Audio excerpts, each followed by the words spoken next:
Very excited. We're trying to move on and do some other things, and we're still going to continue trying to bring you guys some footage and some shows for your entertainment. Like I said, we're trying to get back in the row and ready to go. So, what do we got going today? No, I just want to talk about like what the podcast is about, and it's about like spotlighting music. Cause me and Shice used to have conversations about, like obviously that you got radio singles or whatever, but we used to talk about how come the other tracks don't get no love, and Of course. that was the idea of the podcast, putting spotlight on the unknown tracks or the Yeah. tracks that were left behind. Yeah, well, there's a lot of good stuff out there in music, and because out here in California, the music industry is very controlled, I guess I could say, and that's why we decided to do the show because there's a lot of stuff out there that a lot of people haven't heard or haven't got exposed to, and because we love music so much, we just said, hey, we need to do something, get some of the stuff out there that has been left out, or share our passion for music and share our love, and that way you guys get to enjoy the way we enjoy music. So, and that's why we get guests, and in this case, we have RFLA here, and that we've also done a few house calls and all these other parts of the show, including cursing. Some of you guys have forgot about that. So we're going to continue doing our spotlights, and you have anything to add, Mr. Trace? Yeah, so we're gonna show love to a song that probably don't get no love, right? Yes, it was a very good song from a very good band that a lot of people have probably forgotten about. I just went and visited one of the members. He's here local in San Diego, and I always love the first album. To me, I mean, their stuff is all good, but of course, with like a lot of bands, the first album is usually one of the bigger ones. You have anything to add to that, Mr. RFLA? Well, who are you talking about? Well, who is that? you went right through there, and you forgot to mention the band. And just so excited to be here. I mean, it just slipped by. But yes, we're talking about Red Flag. Came out during the late 80s, 88, I guess. no, I think it was mid '80s. So Red Flag was for us here in LA, it was a band that popped up in alternative radio. A lot of people, it was a synth band coming out of, at least for us, it was coming out of San Diego, and I guess it was being played at alternative radio station down there, 91X, and so K-Rock here, the LA radio station that played alternative at that time, one of the only stations, or the only station that played alternative. Well, no, actually one of the only. Anyways, they played Red Flag, and that's how we became aware of their entity, their music. Well, we were also, keep in mind, we were very big Depeche Mode fans, and we still are to a certain point. But of course, my preference, I mean, Depeche is a great band. It's just that I prefer pre-88. And this is the era that we were really big into the electronic music. Depeche Mode was very big in electronic, one of the most creative, in my opinion. I'm a big fan of them because to me that's the best creativity that I knew. So during that time, another band in Camouflage and Red Flag pretty much came up in '88, right? Well, there's a lot of bands started at that time, and I think with that sound. Interestingly enough, at least here in LA, a lot of music fans, or maybe casual music fans, kind of confuse the sound and weren't able to differentiate between bands. And I think it was really easy for some of these bands to kind of get lost, because, like you said, I mean, biggest electronic band in the '80s, I mean, for sure was Depeche Mode, but yes. I mean, even prior to that, I mean, it's Kraftwerk. I mean, everything goes back to Kraftwerk. I mean, definitely the pioneers, and pretty much what I believe the main band that inspired a lot of the modern electronic bands. Okay. But I can honestly remember hearing Red Flag and knowing that it wasn't Depeche Mode. Yes. And so they have a similar sound. Yeah. Yeah. Well, when Depeche Mode was so big that if you heard anything like electronic, most people thought that it was Depeche Mode. Correct. Because at that time, you got to remember, I mean, Depeche Mode, in '84, they weren't playing arenas at that time. It was more like '85 where they kind of stepped up. In '84, they were still playing small venues. As a matter of fact, I saw them in '85 right before they broke. They broke big. I saw them at the Hollywood Palladium. Cool. of all places. Yeah. Well, the biggest breakthrough was Hollywood Bowl, the 101 concert that it's out there. You could buy it on That's DVD. Roseville, you mean? Yeah, the Rose. I'm sorry. Yeah, Rock Bowl. You said But, Hollywood Bowl because yeah. I think the last show You're saw right, was you're at, right. the last show you saw was at the Hollywood Bowl. Yeah, it was Rose Bowl was a big breakthrough here in California, the biggest venue they played. But also going back to '88, that era, that was for Sons of Faith and Devotion. You know, I was saying we kind of went through Yeah, this, yeah, but you we're know, actually talking about Yeah, and the reason I did that, guys, I'm not trying to throw you off, but and I want to throw in another band that was called Say Two to Woo that had the same sound at the same time. So what it is that a lot of people heard these bands and sort of like thought, oh, okay, it's Depeche. They just assumed it was Depeche. Yeah. Because that was the only thing that was Got it. playing, that was actually being played on Yeah. on radio, terrestrial radio. Yeah. Okay. Everything else, I mean, all the other, most of the other electronic bands we're discovering at the record shop. Okay. I mean, for me, you know, it was, you know, ditching school, you know, taking double lunches, driving out to Pasadena, going to my favorite there you record go. store, and picking Yeah. up the new records, and even sometimes even Okay. sound unheard and sight unseen. I got a question. The song that we playing today, was it a single on the radio or? Yeah, right. It was. It was. Country 3 was one of their singles from Naive Art was like really great.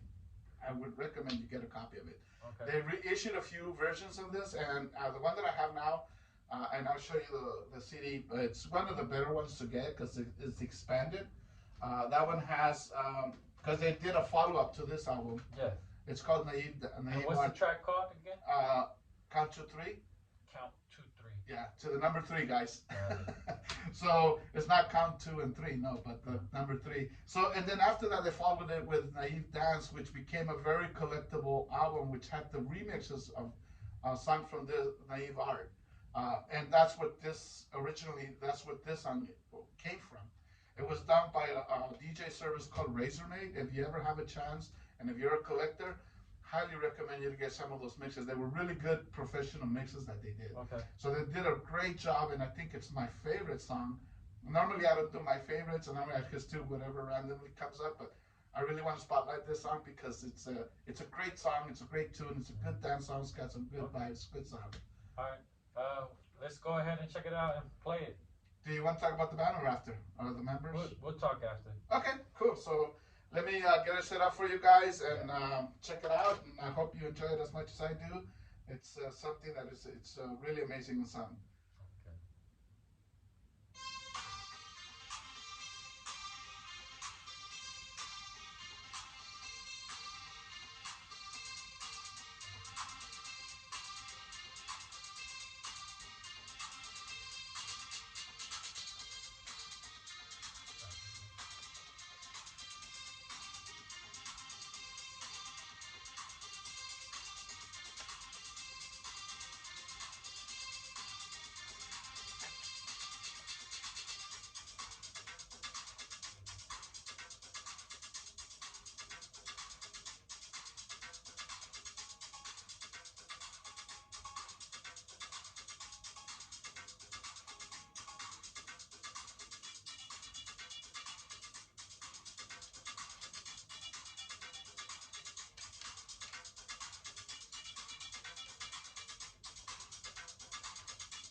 Okay, that was Red Flag by. Love the ending. Yeah, that was Red Flag. Song Count to Three. How long was that song? It's about 7 minutes, 7, 8 minutes. You know me and the mixes. Yeah. I love mixes, guys. It's just a different vibe on the song. Yeah. Challenges. Sometimes mixes loses the integrity of the original. This one's a little different from the original. It's a little more enhanced, but I love the production on it. It's just so much they did. It's a great mix. Yeah. Actually, until you played it right now, I kind of forgotten what a great mix that really is. You know? And when you say mix, what do you mean by the mix? Well, I mean it's not the original version, so it's a remix. It's a remix. Yes. It's a remix that was made available. But Done by Razormaid, of course. Yeah. Those guys are So amazing. is it a completely different instrumental beat? It has some of the original with added production. Okay. So it's an added production, like the vocal where the sounds like a robot. It was says 1, 2, 3. That was added, right? From what I recall, because actually, to be honest, yeah. It's been so long since I've heard it. It's similar to what OMD did with generic engineering. Remember, like a sound with the. They were using Speak and Spell. Yeah, Speak and Spell. Actually, I'm not sure that's what Razormaid used. Speak and Spell, the toy. Yes, toy, yeah. Yes. It's the infamous toy. That's dope. That's dope. Yeah, for. And that's the beauty of that era and how they did music. They just got real creative. They used whatever. Experimented. Yeah, I'm sorry to hear that it's not as common anymore because technology has taken so much from that in a way. There's people that do it, but not as big as.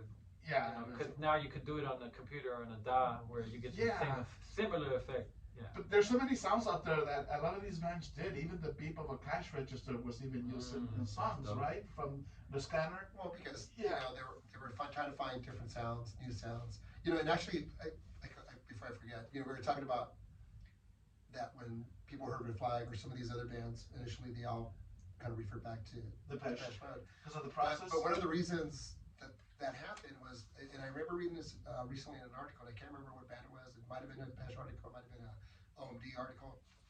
But they talked about that they were using the same instrumentation, not necessarily the same samples, but if OMD, I'm sorry, I could hear a little difference because it's similar to Depeche, but the choices they choose is. I don't think Depeche would have gone with certain sounds that they use on this. Well, this is more enhanced. So if you listen to the original, it's gonna sound more like Depeche. Oh. Because what they did is Razormaid, the remix company, which they have a lot of stuff, they specialize in making this music club friendly.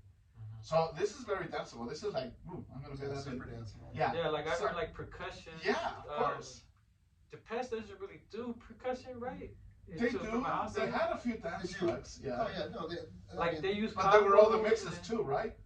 The mixes were more like the dance, more upbeat and more synth and more. Yeah, more enhanced. Like keyboard. Yeah, that's why we called it a remix because they took what the original had and said, okay, how can we make people dance to this, right? Pretty much.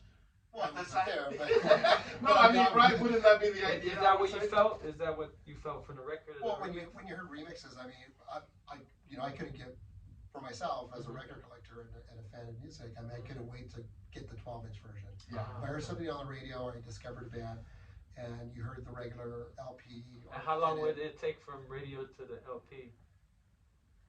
Depends. To actually see. Well, well, the stuff that I heard on the radio is because there was some sort of format. Oh, okay. But you got to remember that a lot of the stuff that we used to find back at the early '80s, late '70s, early '80s was limited because of distribution. Either it was stuff that was in smaller labels, stuff that not all radio stations played. It could be that for me it was not necessarily that radio station played that song, but they played that band or played a track off a particular album. So then, for me as a music fan, I would go to the record store and then buy the album or buy any other singles that might have come out before that, after that, and then that's how you kind of you kind of get a better feel for what the band's about, and as you explore their catalog. Mm-hmm. So I mean, that was the sense of discovery was really what kind of ignited the excitement ignited us to collect more, to hear more. Now you're digging. There's an action.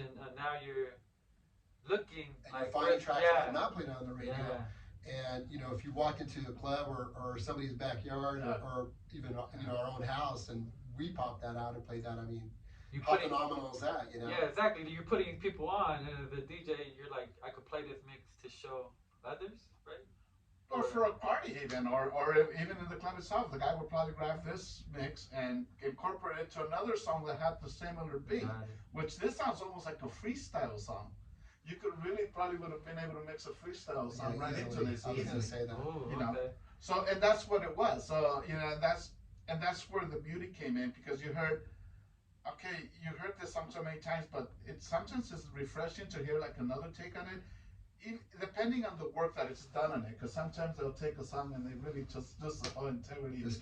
Yeah, it really loses the charm in some cases. So remixes could be bad and good. Oh, absolutely. Yeah, it's like covers. It goes back to covers, and True. Yeah, now, covers is another good point. and we're finding the same now in a different era with the digital world. I love finding music in YouTube because you can find so many versions of one song in YouTube, even other people covering it, even though they have license and all that. But I don't know how it works. We ain't gonna get into that. But but I'm just telling you what it is out there in the market. But it's the same thing, but in a digital format now.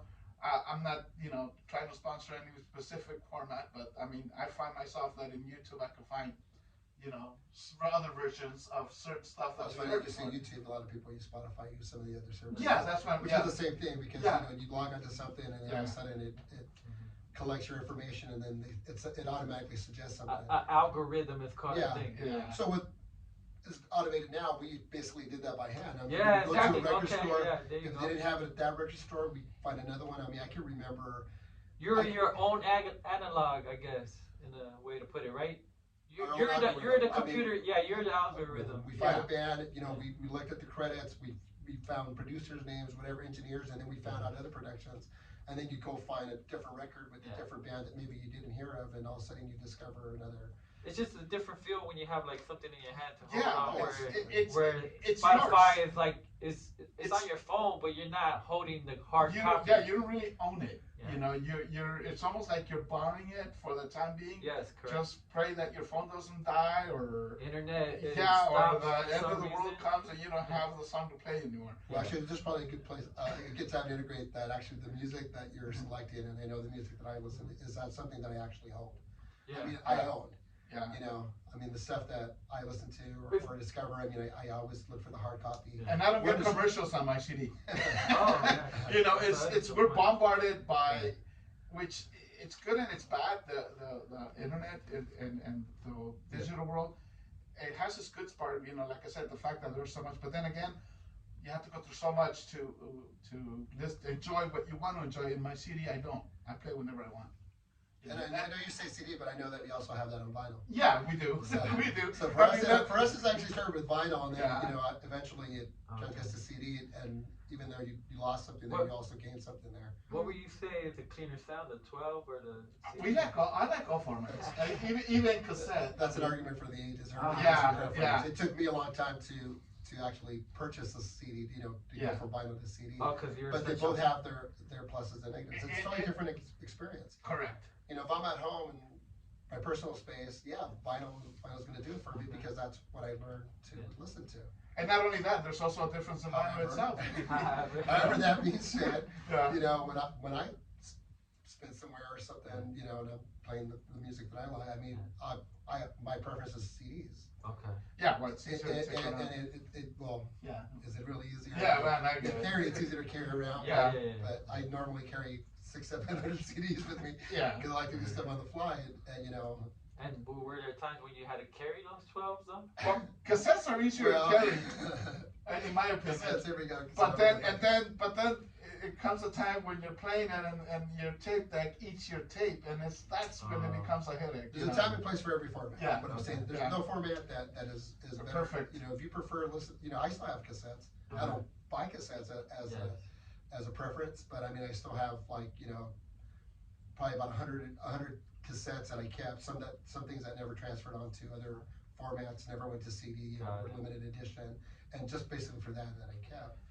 But going back to that as well, and But we're going from song to foreign. yeah, but yeah, we're trying to wrap it up. But what I Okay. like about having the original, on whether it be cassette, CD, or vinyl, is eventually down the line, somebody's going to give you something for it. You know, because if you're ever going to sell it, or if somebody's looking for this, and a lot, for the most part, a lot of this stuff goes up in value because it becomes more rare, and now the way that they're producing it's becoming more like that. In a music file, I mean, who's gonna, I mean, unless it's a file, you know that it's real. Let me set the record straight. The Yeah. reason I buy something that you can touch is to support the artist. Oh, Yeah. To support the Yeah, me artist. too. That's the only way you're going to do it. Yeah. I mean, that's my preference. No, that's no, why no. I would buy a hard copy. Rarely do I download anything. And I'm not sure saying most that people would agree with that. you know, I mean, and that's just the way. Maybe it's generational thing. I mean, if you wanted to support your favorite artist, you would go to the store and buy their release. Yeah. If you go to their shows, you buy their merchandise. I mean, that's what they do. Nowadays, it's similar to something like that. Like, oh, join my Patreon and you could hear this track that it's only to But the it is different. Patreon people. I mean, You know. it is different. You know, we kind of went. Yeah, all right. We're going all kinds of ways. Yeah. Yeah, but I mean, it shows that we're just sharing our thoughts and our feelings. But Yeah, we I mean, and we it's a therapy right here, right now for y'all, especially. Hey, well, let me go back over again something because we were talking about how people could be kind of, you know, bands get lost in the mix, you know, because they sound like other bands or whatever. yeah. I mean, I distinctly remember the first time I heard Red Flag. Okay, thank you. Thank you for bringing us back.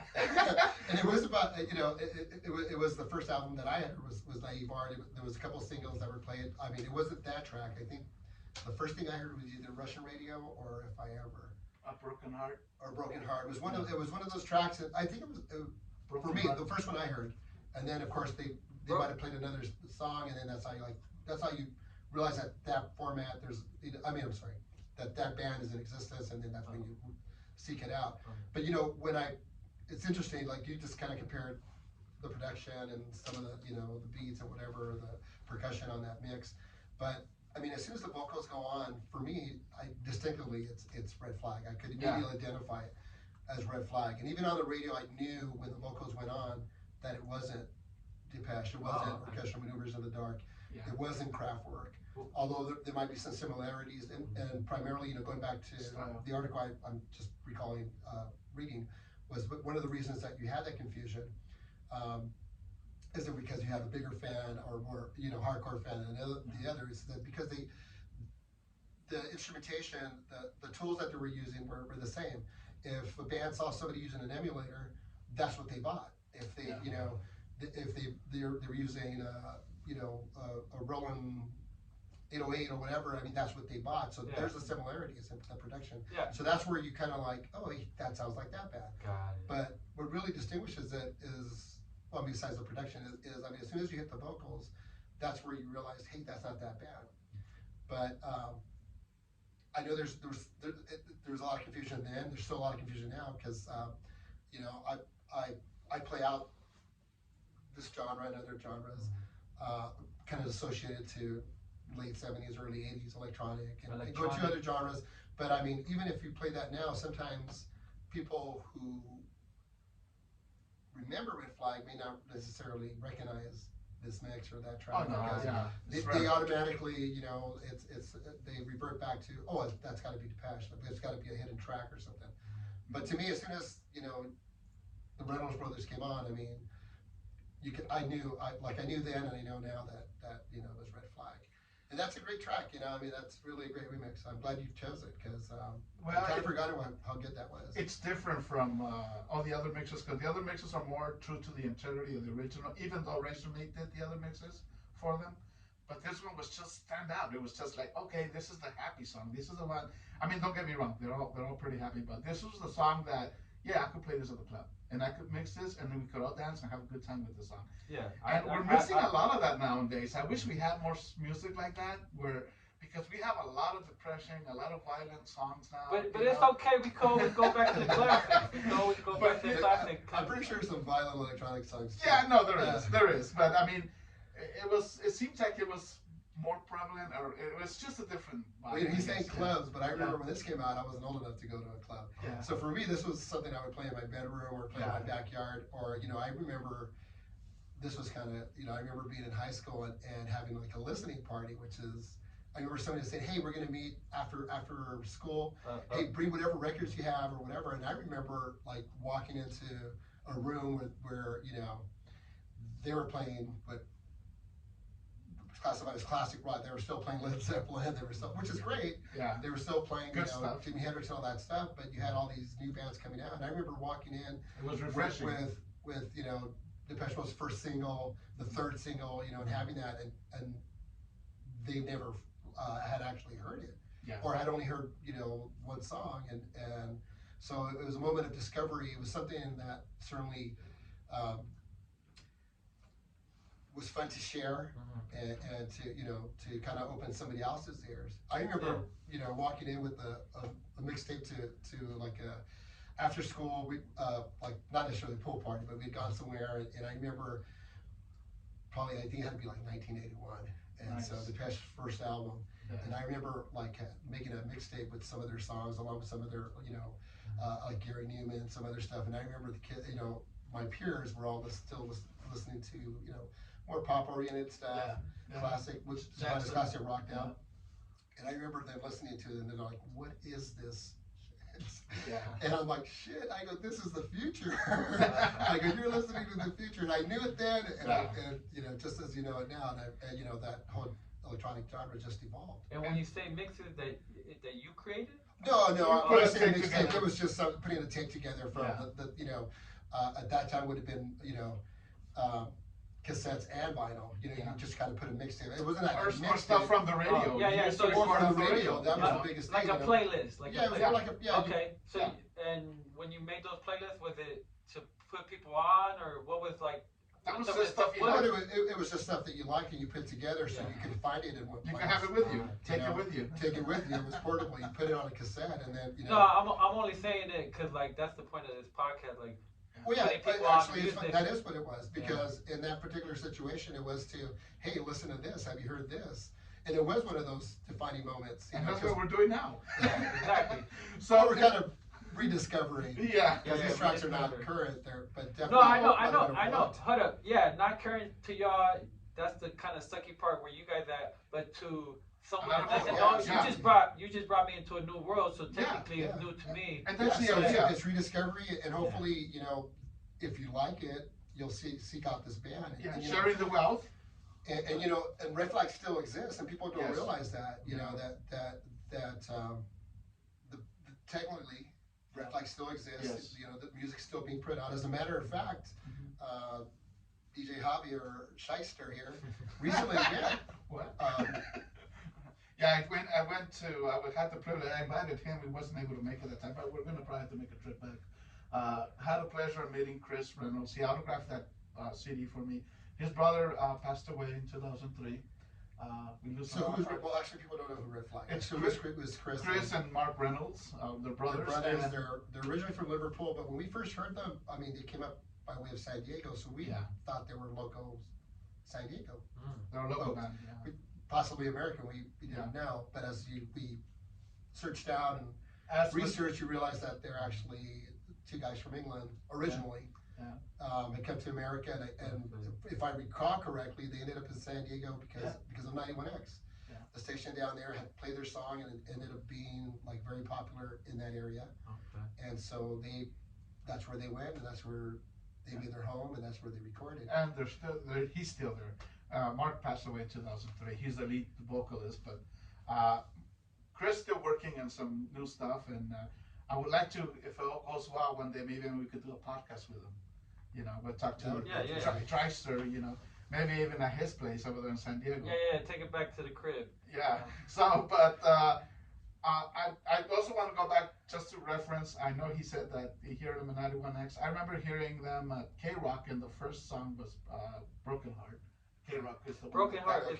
Was that a huge single? That for was the Red Flag? first release. Because yeah, that sounds familiar. Broken Yeah. Heart. Well, I Such would say a, it was huge because it wasn't huge. Because even when K-Rock, Yeah. so obviously 91 explained it first. Yeah, yeah. And the connection between 91X and K-Rock, here's Back then. two different markets. Okay, Yeah, so yeah. the reason that they're so similar and they either bands gravitated to to those stations or they sounded similar is because the original program from K-Rock was Rick Carroll.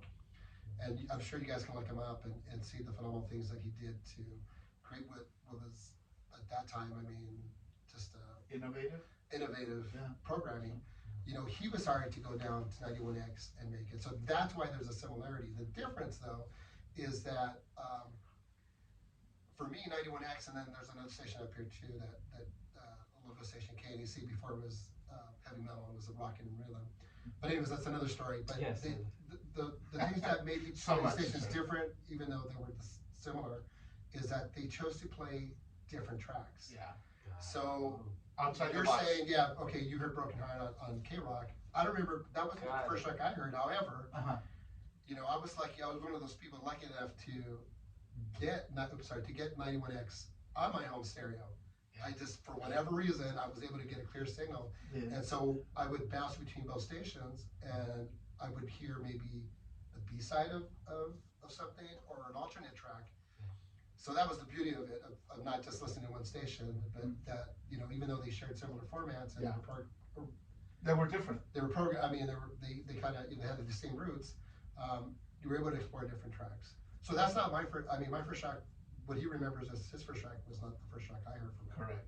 And that was because of the choice of the two It radios. just happened to be whatever they were playing. You're saying hits, but was it really a hit? It wasn't. You know, at that time, at least the local station Maybe here, in Europe. you had DJs were allowed to play whatever, like their outside track of outside of the you know what made the money. Yeah, I'm sure DJs have more. So I wouldn't say hit, but I would say definitely what stuck to us. They were saying, hey, that's different. Hey, that's pretty cool. Yeah. It was a little bit more freedom for the DJs to play a record. Right. When they were under that format. So when we're saying hits, I mean, it was a hit in my mind. It was a hit in my bedroom. Well, it was a hit in my backyard. Not necessarily in the garage, area. You know, when we had some sort of gathering and friends hanging out, and you're saying, hey, listen to this. Okay. Going back to the club, I don't know, was it Fashions Club over there in Redondo Beach? Can't remember? Fashions nightclub? That sounds familiar, but you know. Okay, well, I went there one he time. went there. He's much older than I am. Yeah, So. oh, yeah, sure. But You can tell. But other than that, you know, I remember going to Fashions nightclub, and they were playing like this music. It was back in that era. And they played Russian radio from them, which is a real danceable good track. Okay. Now, being said that, what do you think about Red Flag? What is your take on it? Yeah, I could see the similarity, the Depeche, but you know, I'm paying attention to each sound and all that. Oh yeah. So I could tell they have a different choices of the sound, like what Depeche would go to. Yeah. So yeah, like you said, they had like some freestyle ish to it. I don't think Depeche would have gone freestyle, like noise, like they do bassy synths, but I could tell like there's a different chef to the track, you know. Yes. But yeah, I could hear the similarity. Well, you know, I'm sorry to cut you off, but for those who are familiar with this or any previous recording or gathering that we've had, you know, all of us, though we share similar tastes, we all have different takes on different genres and sometimes prefer different. Because I know you kind of like the hip hop, R&B. So you're coming from that angle where you know, for me, the music that I like would have been like punk, ska, new wave, new romantic, and for me, you know, different genres, but some similarity in the fact that they were different from what was played on regular radio, and those were the things that attracted me to those genres. Javier's very similar, but he also has, you know, he's a big fan of freestyle and energy, electronic, that kind of thing. So we all come from like sort of like a different background, but somehow there's a thread because, like you said, you just saw a connection. Yeah. You're connecting it to what your base is, you know, or what your preference is. Yeah. So it's pretty interesting. That, I mean, for those of you who don't know, I mean, that's sort of, you know, we're sharing different genres. We're coming from sort of different areas, worlds, but connecting to one. To music, uniting through the music. So. And like he said, when especially when I was young, when I remember going to my first concert to see Berlin, I was very much into that dance beat, the electronic, and that was my thing. So, and I went to see a great band and back then they opened up for Berlin. There's a band called Talk Talk, but their style, the rhythm, the music was different. So to me, when I was 18, seeing Berlin and wanting to have that really dance band, I didn't appreciate and valued the art and the talent of this band, which they Which band? A Talk Talk. Okay, that's another. No, we're good. That's another. There's another episode. Yeah, but I mean, what I'm saying is that. But no, yeah, I know what you're saying, but Well, the common thread here is appreciating Red Flag, and that's what it is. So you're rediscovering tracks, sort of the band, and it's good to know that there is our current version of Red Flag with the founding member, the remaining founding member, and it'd be great to support whatever he's doing musically. Almost definitely. Even locally. Really great guy. So if you like that track, I mean, definitely seek him out. And interestingly enough, we found him or Javier found him through eBay. Yeah. Got the shirt, guys. And immediately, recognized that was him, and he was kind enough to invite him to San Diego. Over to his house. He made the trek and hang out for a little bit. He hung out and talked about not only the fandom stuff, but certainly, And also, that's awesome. Like most bands, this album was sound this way, but a lot of their older albums have a different vibe. It's still electronic. Some of it could be more like industrial, some of it could be more mellow, but it's really great. And he does have an extensive catalog, and that's the thing, going back to like radio stations only played one song, is a lot of people, I guarantee that if you ask somebody who's familiar with that era of music, they'll say, oh yeah, I remember Red Flag, but don't remember one song. Oh, and they'll call it a one hit, I mean, I'm not saying necessarily hit, but they'll call it a one hit wonder, which in reality, they had multiple albums. There's progression in those albums, and if you were a fan or you valued that kind of music, genre, production, whatever it is, and you actually sought out those albums, you would realize that it wasn't just one album. It wasn't just Naive Art or Naive Dance, which came out afterwards, which was the other version of of the original album. Okay, I'm gonna close things out, but I got two questions for one for each. But Roland, if you had to kind of tell someone or check out Red Flag, if you had to put someone on about this song or Red Flag in general, what would you tell that person? What would I tell that person? You gotta check these out. Get the first. I would say seek out Naive Art, a copy of it, a physical copy, whether it's CD or vinyl, and pick out and also seek out Naive Dance, because that would give you the perfect introduction to the band. And then even between both albums, Naive Dance was the one that had the remixes. You'll kind of see, you'll get the essence of the band. And if it's something that you like, I mean, when you'd be supporting the band, right? If you could find it, new or whatever, or by reaching out to, someone that to him. I mean,